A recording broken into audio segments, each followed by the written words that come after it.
아니 통일을 한다고 하면서 그 지역 탈북민을 증언조차 듣지 않은데 이게 무슨 통일 조직이냐. 그런데 얼마 전에 이제 신의 악단이라는 이 용어를 많은 사람들이 보고 깜짝 놀랍니다. 야, 북한이 이런 사회였는가, 이건 모르고 있었다. 지금은 메시지 시대가 아니라 메신저 시대입니다. 같은 메시지도 누가 이야기하는가에 따라서 듣기도 하고 안 듣기도 합니다. 우리가 이 영역을 어떻게 우리가 치고 들어가겠느냐.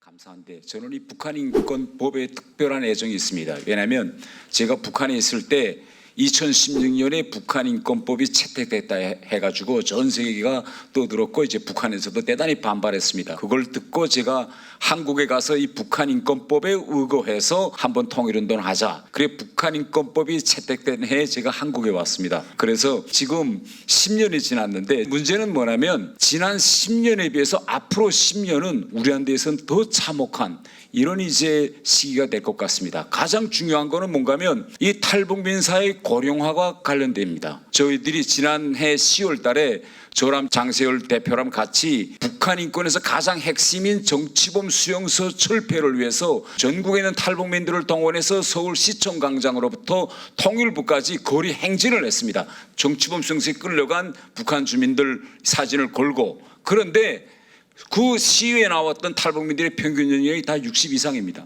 길을 걸어가는데 답답해서 너무 걷지를 못해서 겨우 이분들을 끌고 통일부까지 갔어요. 시청에서부터. 그러면 향후 앞으로 우리가 이거 정치범 수용소 문제 나와서 이야기할 증언자들을 이제 만드는 문제가 더 중요합니다. 북한 인권 유린 사례는 있는데 증언자가 없는 이런 상황으로 앞으로 점점 갈 수 있다는 이런 위기의식을 가지고 저는 이 토론에 응하자고 합니다.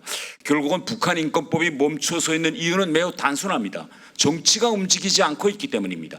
그러면 정치가 움직이지 않고 있으면 시민사회가 나서서 이 정치가 움직이도록 만들어야 합니다. 어떻게 그러면 우리가 이 시민사회가 나서서 정치가 움직이게 만들겠느냐. 가장 첫 번째는 뭔가면 탈북민들과 한국 주민들 사이에 북한 인권을 할 수 있는 전국적인 네트워크를 빨리 우리가 지금 만들어야 됩니다. 지금 북한 인권에 관여하고 있는 우리 한국 주민들이나 탈북민들을 보면 대부분 서울과 경기도 이 수도권 중심으로 있습니다. 그런데 3만 4천여 명의 탈북민들은 전국에 흩어져 있습니다.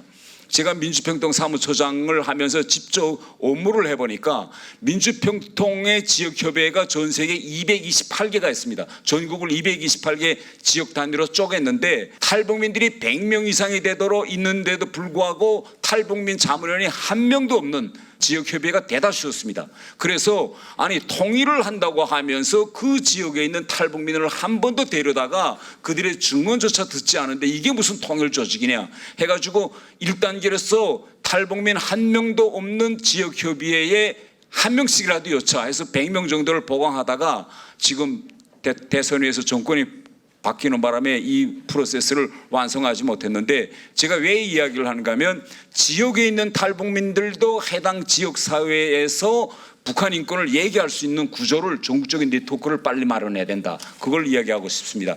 두 번째로서는 지금 현재 우리 당이 할 수 있는 일들이 있습니다. 어떤 일들이 있는가 하면 우리가 차지하고 있는 지방자치단체장과 우리 당 의원들이 다수를 이루고 있는 지방의회들이 있습니다. 이걸 우리가 잘 활용하면 정말 우리가 엄청난 시너지를 낼 수 있는데 이걸 지금 못하고 있습니다. 이해하면 이런 겁니다. 모든 시도 구청에 통일 공감대에 위해서 쓸 수 있는 예산이 있습니다. 이 예산을 가지고 제가 그 평통 사무처장 하면서 어떤 행사를 한다라고 하면 지금 여러분 한번 보십시오. 우리나라에서의 통일운동이라고 하면 대부분이 다 문화예술, 공연, 노래 아니면 음식입니다. 그래서 제가 지방자치단체장들에게 그 지역에 살고 있는 탈북민 한 명이라도 한 15분 정도 지역 주민들 앞에서 북한의 현실을 이야기하는 이런 증언 이런 걸 좀 하자. 완전히 반대합니다. 그런 북한의 비참한 이야기 듣기 싫어합니다. 그러니까 노래 부르고 춤추고 뭐 음식 이런 게 해야지. 이게 구조적으로 돈은 있지만 이걸 우리가 쓰지 못합니다. 그런데 우리 그 지역에 있는 도시의원이나 지역 구의원들 중에서 우리 당 의원 출신들 한 명이라도 북한 인권에 대해서 알고 있는 의원이 있으면 이걸 바꿀 수 있습니다. 우리 여기에 지금 박현우 영등포 이 구의원이 지금 오셨는데 이분이 영등포에 있으니까 이런 행사할 때면 현재 있는 탈북민들 좀 증언시키자라고 해서 이 흐름을 바꿀 수 있습니다. 근데 저는 뭘 추천하고 싶은가 하면 이제 곧 우리 당이 지방선거를 합니다. 그러면 지방선거 각 지역 출마자들을 이제 공천을 하는데 공천 때 그 심사 기준 중에 하나를 그 지역에 출마하는 단체장 후보들이나 지역 의원들이 북한 인권에 대해서 어느 정도 알고 있는지 이걸 꼭 심사 규정에 요가지고 본인이 알면 지역의회나 자기 지방에서 예산을 쓸 때 이걸 가지고 투쟁합니다. 아니 문화예술도 좋고 음식도 좋지만은 우리 지역 주민의 북한에서의 삶 한번 증언하게 되라. 그러면 도지사도 그렇고 시장도 그렇고 군수도 이거 차마 반대를 못하거든요. 이런 흐름을 빨리 이번 우리 지방선거를 위해서 만들자. 세 번째로서는 북한 인권 문제를 이걸 법적 여러 문제도 있지만 우리가 감정의 영역을 건드려야 됩니다. 우리가 감정의 영역을 건드리지 않으면 앞으로 우리가 이 싸움에서 이길 수 없습니다. 이거 뭘 말하는가 하면 지금 현재 북한 인권과 관련한 여러 다큐도 있고 영화도 있습니다. 이게 대중들에게 적극적으로 들어가지를 못하고 있습니다. 그런데 얼마 전에 이제 신의 악단이라는 영화를 만들었는데 이 영화를 많은 사람들이 보고 정말 깜짝 놀랍니다. 야, 북한이 이런 사회였는가? 이건 모르고 있었다. 그러니까 우리가 이게 문화의 힘이 얼마나 센가 하는 걸 알 수 있는데 지금 현재 우리는 이 북한 인권을 향해서 적극적으로 목소리를 낼 수 있는 유명한 연예인이나 셀럽도 하나 지금 우리가 데려오지 못하고 있습니다. 그러니까 이런 유명한 연예인들을 통해서 국민들에게 우리 이슈를 전달하는 이런 활동을 해야 된다. 지금은 메시지 시대가 아니라 메신저 시대입니다. 같은 메시지도 누가 이야기하는가에 따라서 국민들이 듣기도 하고 안 듣기도 합니다. 이하면 지금 우리 탈북민 유튜버들 이거 와서 최근에 이제 가장 특이한 건 뭔가 하면 이 젊은 탈북민 여성 유튜버들이 지금 대단히 뜨기 시작합니다.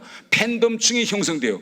저 같은 사람이 무슨 얘기를 하면 제가 지금 유튜브를 하고 있는데 10,000명도 안 듣습니다. 그런데 한송이라는 탈북민이 뭐라고 이야기하면 몇십만이 들어와 듣습니다.